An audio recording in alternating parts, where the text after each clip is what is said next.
Hi mga auntie! Ako nga pala si Justine, isang factory worker dito sa Taiwan. Panahon na naman nga para mag-check ng mga resibo. Dito pala sa Taiwan ay mayroong receipt lottery na tinatawag. Lahat ng bilihan na nag-i-issue ng resibo ay kasali dito. Pinaghihiwalay ko nga lang yung mga resibo dito na may nakalagay na 5 to 6 dahil yung result nga na lumabas ngayong buwan ay para sa May at June. Dalawa nga pala yung klase ng resibo na pwedeng ibigay sa inyo kapag bumili kayo sa mga convenience stores, grocery, fast food chains, or restaurants. Yung isa nga ay may QR code at yung isa ay wala.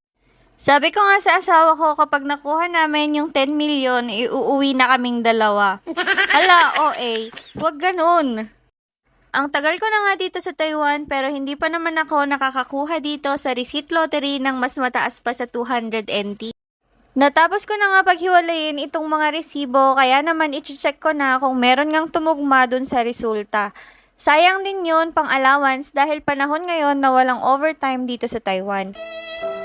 Akala nyo lang meron, pero wala. Hala, mangibabain. At dahil nga inggitera ang auntie ninyo, nag-download din ako ng application na napanood ko lang sa TikTok para itatapat ko na lang itong mga resibo. Akala ko nga mas mapapadali ako sa ganito pero mas nakakangalay pala kesa sa mag-check ng mano-mano. Gungunam, kinayat mo dayta, 'di ba? Tinignan ko nga kung ilan lahat yung na-scan ko. Sa 64 na resibo, wala man lang tumama. Parang siya.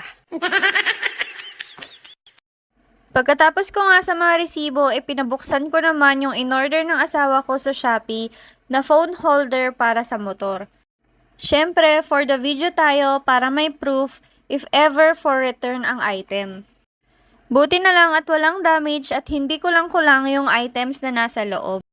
May kasama pa ngang resibo kaya may maidadagdag ako sa mga collection ko para sa resulta ng September. Bale, pangalawang phone holder na nga pala ito dahil yung unang binili namin may nangursunada sa rubber. Isa lang naman pala ang kailangan, pinilit pa tinanggal, hindi na lang humingi at meron pa naman kaming extra. At ganito nga pala yung itsura nung una naming binili. O siya, hanggang dito na lang mga auntie, mag-iingat po tayo palagi. Adios! Okay, let's go.